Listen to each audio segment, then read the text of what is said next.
And joining us now is Bernard Avishai. He is a lecturer at the School of Business Administration at Hebrew University in Jerusalem, but originally from Montreal. Yes, and got his PhD at the University of Toronto. Correct. So it's sort of welcome home. Thank you. Okay. I want to start by reading something David Brooks wrote recently in the New York Times. You probably saw this quote too. Sure. Because most people, I think it's safe to say, when they think Israel, think conflict and not what we're about to discuss. Milton Friedman used to joke that Israel disproved every Jewish stereotype. People used to think Jews were good cooks, good economic managers, and bad soldiers. Israel proved them wrong. But that has changed. Tel Aviv has become one of the world's foremost entrepreneurial hotspots. Israel has more high-tech startups per capita than any other nation on earth by far. It leads the world in civilian research and development spending per capita. It ranks second behind the U.S. in the number of companies listed on the NASDAQ. Israel, with 7 million people, attracts as much venture capital as France and Germany combined. Question one, how come no one knows this? Well, people have been writing about this for some time, Bit of a secret, including though. myself. It's a bit of a secret. I mean, I don't mean to puncture any of David Brooks's stereotypes, but Israel isn't just one country. I mean, you can talk about Israel as a hotbed of startups.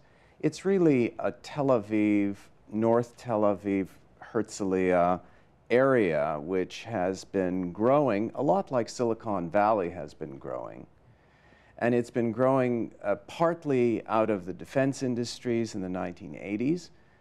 But I'd say the most important thing about what entrepreneurial Israel is about is that the kids go through 3 years of training. Okay, hold off on that. I know where you're going with that. Hold off. I'm not there yet. All right. I still want to go back to, you know, defense contractors. I get. We understand why that develops. Right. Country wants to defend itself. But if you're in the private sector and you want to do a high-tech startup, why would you go to what I think the world perceives as being one of the least safe countries in the world to do that? Well, it's not you going to the high-tech area called Israel. It's Israeli high-tech people going to the world. And, you know, you have interesting kids working in Israeli intelligence, working on network security, working on optics in the Air Force, taking those technologies and adapting them for commercial purposes. I mean, I had one young cousin who worked on algorithms that had to do with planes reforming after one got hit. And those algorithms could be used to maximize the routing of packets on a telephone network. And they wound up adapting this to double the capacity of phone lines in Hungary or phone lines in Brazil. So, you know, it's the high-tech energy is coming from the young people. I think what you're implying is that the venture capital has understood that this energy has dollars attached to it, and that's been largely right. And it's driven from the defense sector mostly? Not anymore. Not anymore. Once upon a time.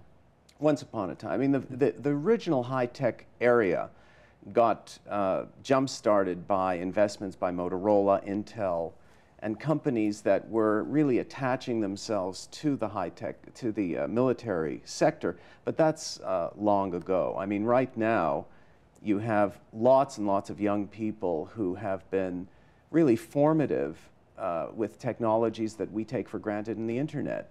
Everything from instant messaging to flash memory was actually developed in Israel. The Microsoft Office for the Mac was developed in Israel. Intel has the largest fabrication facility in the world in Israel. But it goes back to the thing I wanted to say and need to say, that if the military has a really important virtuous effect on Israeli entrepreneurship, it's not in the creation of technologies, it's in the training of young people to work with highly developed capital equipment 24/7 in envelopes of software. and expecting them to keep things going and improvise along the way with team-based problem solving. I mean, if this is the kind of thing that makes you a terrible employee of General Motors in 1975, but it makes a perfect employee of Intel in 1995, and that's really what's been driving it. Well, and of course, Israelis are today from all over the world. And let me get you to focus on one community in particular, the Russians, who when the USSR died, a million of them moved to Israel. That's right. And a lot of engineers in that group as well. What kind of an impact have they all had? Well, I mean, you've basically answered your own question. I mean, Israel has probably been the biggest single beneficiary of Soviet engineering education. There was a tremendous brain drain in the 1990s, and Israel was one of the largest beneficiaries. I once talked to a venture capitalist who told me that out of the startups he's dealt with, 1/3 of them were in effect driven by some genius engineer who had come from the Soviet Union. And that's been sort of a declining impact, unfortunately. Now, the Israeli educational system has been coasting on that kind of virtue, and it's not going to last. The Israeli education system, if you look at the OECD numbers, has really been declining rapidly, and Israel is going to have to make serious investments there. Let me see if I can better understand from you what role the Israeli government itself played, either in the advancement of policy or a particular approach that it took. What role did it play? Well, there were some visionary steps that they took. They understood that it was entrepreneurial activity that was going to drive the high-tech economy. And they developed something called the Office of the Chief Scientist, which gave something like $50,000 to $100,000 in seed money to anybody with a good idea. They had a large incubator system. I think you have something like that in Ontario now. Massachusetts, where I live a great deal of my life, copied this system. It basically means that young people with good ideas need a leg up for a year and a half where they can support themselves and get their ideas off the ground and see if they can attract venture capital. These incubators have been tremendously successful. The government has also been very smart in offering tax holidays for companies for 10 years if they're prepared to locate in certain areas. And that jump-started certain high-tech communities, like something like the Research Triangle Park in North Carolina. You have something like that in the Galilee around ISCAR, this wonderful company that Warren Buffett bought for $4.5 billion. So, you know, the government has been pretty smart about how to engender entrepreneurial businesses. Let me ask you about the competition for talent within the country. And to that end, for example, according to the CIA fact book, the Israeli military is 7.3% of the country's GDP, which is 6th highest in the world. It's big. Right, and over 20% of the budget, of the government budget. Requires a lot of skilled people to operate the equipment of that. Right. Do defense and tech sectors compete for people in the country? I think it's more true that the defense sector incubates people for the private economy. The defense industries, well, first of all, it depends. There is a defense research and development arm called Rafael, which gives good jobs to technicians coming out of the military. There's also the Israel Aircraft Industries, which is world-class, that does renovation of planes and avionics for, you know, fleets across the world. Those are good jobs. I don't think of those as competing for talent, because a lot of those technologies are easily adapted to commercial possibilities, to private enterprise. You know, the network security systems developed in the Israeli army became checkpoint software. Checkpoint software is probably responsible for the firewalls that you have at TVO that allow you to go and download your email and other people not read it. So, you know, you have lots and lots of crossover technologies coming from Israeli military, but largely the military has been incubating talent for the private sector, and continues to do it. I taught students who were in the famous 8,200 unit. In Hebrew it's called Shmona Matayim. It's famous. Young people come out of this unit They go work at Sun Microsystems. They develop Java applets for a cell phone. Two of my students started the Samsung Technology Center that puts all kinds of applets on cell phones. And they really started in a, you know, in a military intelligence unit. Let me see if I can come at this explanation from a different angle. Yeah, and I'm sure you've heard this joke before. You know, if the Israelis are so smart, how come they pick the only patch of land in the Middle East that has no oil and virtually no natural resources at all? Because they're smart. Because if they had oil, they wouldn't be learning any of this stuff. Well, this is what I was getting at here. So the fact they have no natural resources has in some way prompted the development of something else. Absolutely. Look at Jordan. Jordan, in Amman, Jordan, you have a kind of mirror situation. A commercial center across the Jordan River, which is growing, it's among the fastest growing economies in the Arab world, not driven by oil. Right. And, you know, I mean, Tom Friedman's written eloquently about this. You know, petrodollars can be obviously a great boon, but in countries like Libya, I've taught in Libya, I talk to entrepreneurs in Libya. You know, the oil money is holding them back because it's creating a kind of endless stream of money to dictators and to people who don't know how to work for a living. Lets you stay stupid? Lets you stay stupid. Let's pursue the military culture angle again. And once again, this is from Dan Siener and Saul Singer, who wrote that book, Startup Nation. This is from an excerpt they did for Newsweek magazine. While students in other countries are preoccupied with deciding which college to attend, Israeli high school seniors are readying themselves for military service. 3 years for men, 2 for women, and jockeying to be chosen by elite units in the Israeli military known as the Israel Defense Forces, the IDF. Right. For Americans, the idea that military service can be great training for business is surprising. Innovation is hardly the first word most people associate with the military. Improvisation is even less likely to come to mind. And flat, as in anti-hierarchical and informal, would be completely counterintuitive. Yet these are exactly the attributes that employers have come to expect from young people emerging from their stint in the IDF. Okay, follow up on that if you would, Bernard. How does the military experience benefit the technology sector? Okay. Look, the point Dan Senior was making there is clearly a point I agree with. I've sort of implied that already. Mm-hmm. I think, however, there's something also a little stereotype about that. I mean, the military experience does require among the officer corps and combat units, people in the elite units like the Air Force, people in intelligence to be like that, you know. People who are keeping tanks up and running 24/7 in a team-based context are also capable of keeping an injection molding machine up and running 24/7. True, but the military experience also creates a lot of disgruntled people who are full of hierarchy up to here by the time they finish 3 years, and the culture, the management culture in Israel is not always world class because the management culture is often driven by models which assume, you know, hierarchy, command, and command and control. And part of what has really made Israel and Israeli business culture work and made the management capable of building world-class businesses is the exposure to management systems outside of Israel.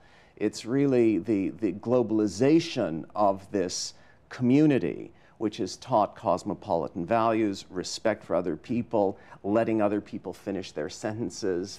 Does that happen there? It's happened to me once, I remember. What year was that? This was actually about 1.5 years ago. Okay. Someone let me finish a sentence. You have, you know, clearly a tremendous growth in the intellectual capital of Israelis because of the influence of world business culture and the importance of the interaction between Israelis and the kinds of things they find in Europe and American boardrooms. Well, again, this goes back to stereotypes, because there may be a vision in people's minds of an Israel that is made up overwhelmingly of people from, you know, Europe and the United States. And I think they represent 1/4 of the population right now. Israelis are from everywhere now. Correct. So that whole business of having to get along. Israelis are mainly from Israel now. I mean, right. We have to remember, you know, 2/3 of the population of Israel were born in Israel. And that includes Israeli Arabs, by the way. Going to get to them in a second. Yeah. We should talk about that angle of it. We should. But, you know, Israelis are learning, well, look, Israelis are not one thing. The people of the coastal plain that we're talking about, the people of Tel Aviv, it's about 45% of the population. There are Israelis who live in and around Jerusalem, live in the settlements, for whom this culture, this globalized Israel, is completely alien, and they're about 1/3 of the country. So, you know, we can't sink into these stereotypes. The people of southern Ontario are not the people who live in you know, Athabasca. I mean, there are great differences in Israel as well. Okay. Let's talk about this concept of economic peace, because we're talking about a country here that I guess technically has been in a state of war with some or all of its neighbors almost every day for 60+ years. And Benjamin Netanyahu, the prime minister, now says he wants to pursue something he's calling economic peace. Help us understand what that concept means, as he enunciates it. Well, I think he's implying something very important, which is that, let me frame it the way I would and not necessarily the way he would, okay? I think this is a very important concept. Israel and Palestine together north of Beersheba, where you cut off the Negev desert, okay, which almost no one lives. So north of the south, in other words. North of the south, Israel and Palestine together about the size of greater Los Angeles. So the trip from Nablus to Tel Aviv is like from San Bernardino to Santa Monica, okay? Not very big. In that area, you have about 7 million Israelis, about 1/5 of them are Arab.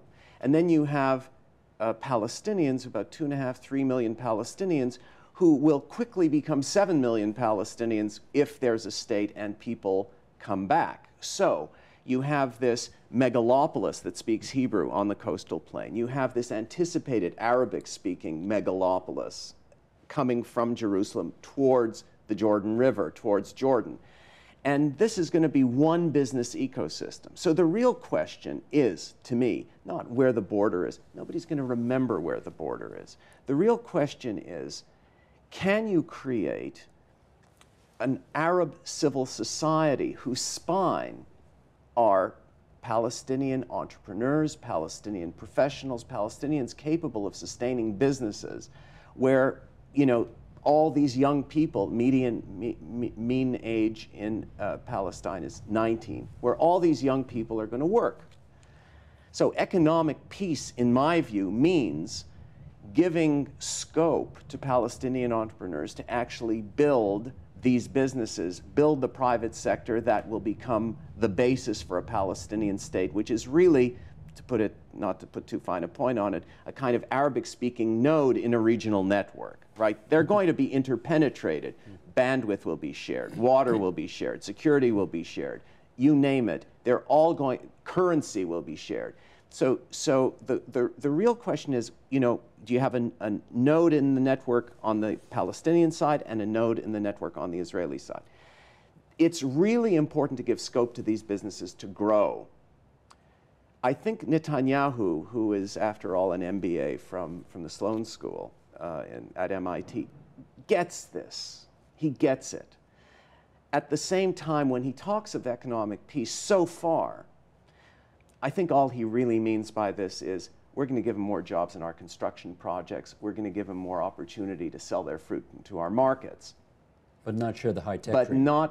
not give them the scope to develop the businesses that will really allow them to put their mark on the landscape.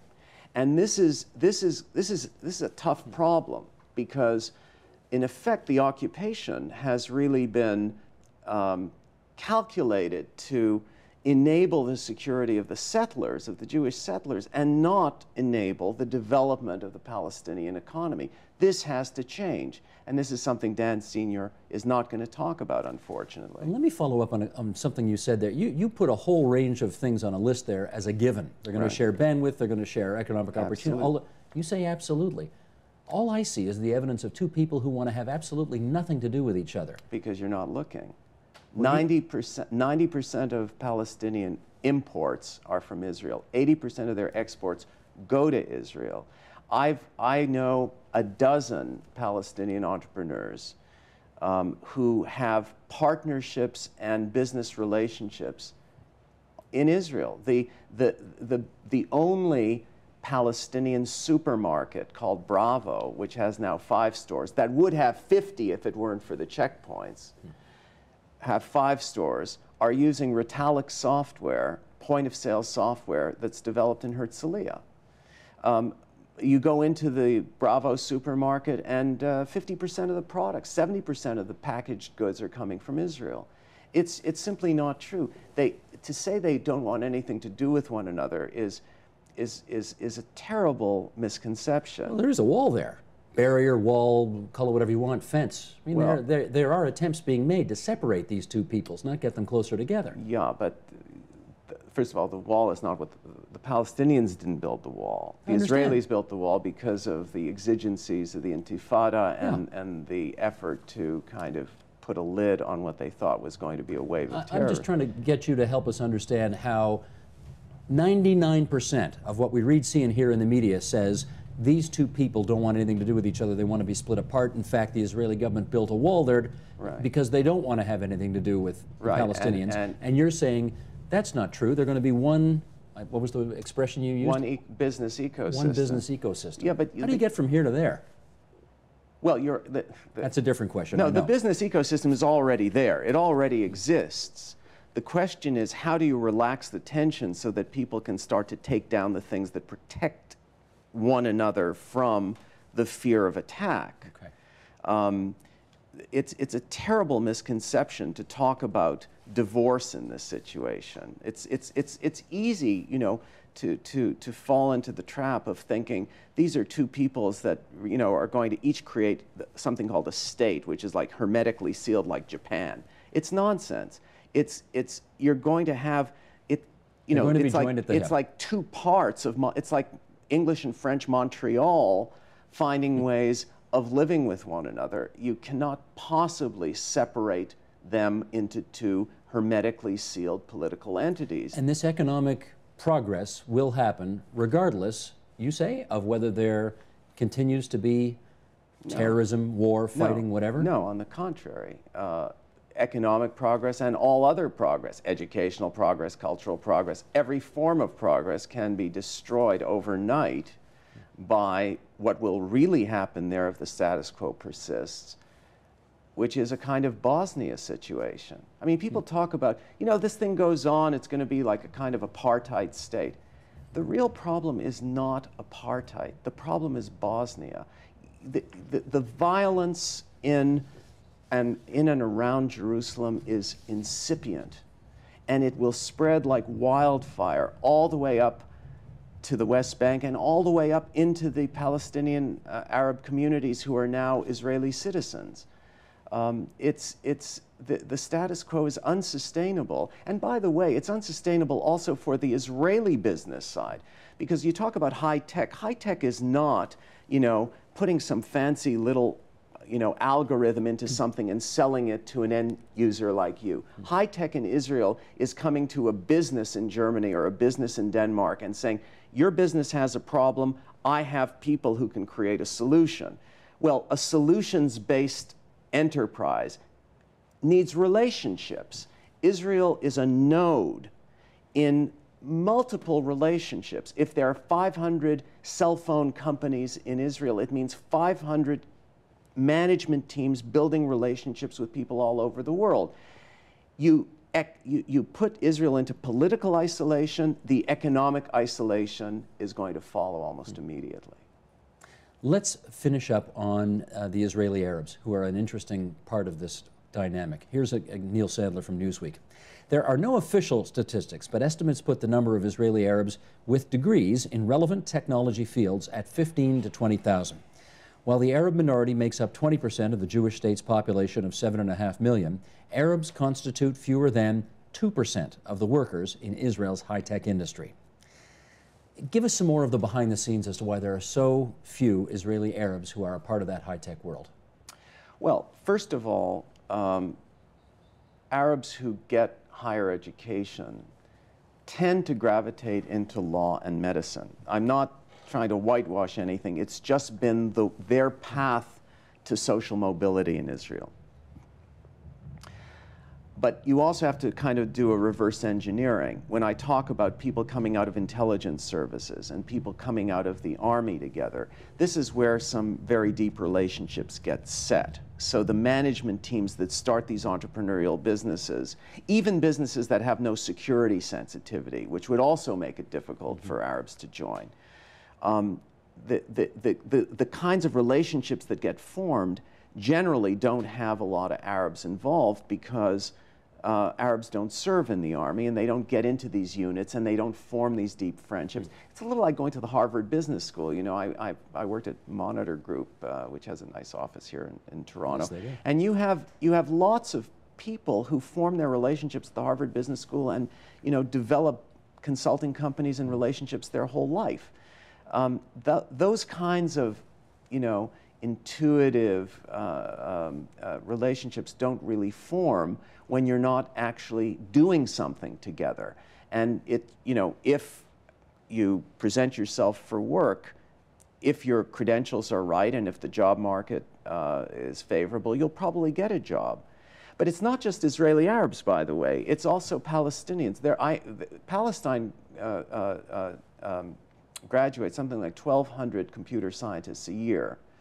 But computer science degrees are worth nothing unless you're working on really interesting world-class integration projects, the kind of thing that, you know, Palestinians don't really have much of a chance to work on. And I have friends who run Palestinian solutions companies who are dying to work with companies in Tel Aviv and dying to work with companies in Herzliya because they want the kinds of difficult tasks that are going to raise the intellectual capital in their own side. So, you know, you're raising what is now a problem, but ultimately, in the same way Israel benefits tremendously and grows its intellectual capital tremendously by having an interaction with Europe and the rest of the world, the Palestinians have to have that kind of interaction with Israel. Okay, so one last thing then on the conventional wisdom here, which is that you can't get to this economic dream come true for everybody without more peace in the region. You can't have an economy like Singapore and a nationalities war like Serbia. Right. Could the converse get you there? Is it possible to say that if there's more economic integration and more dreams coming true for everybody, that that actually could lead to peace? From your mouth to God's ears. That's a good place to leave it. Bernard Avishai, thanks so much for visiting us today from Hebrew University. Pleasure having you here. Pleasure, thank you.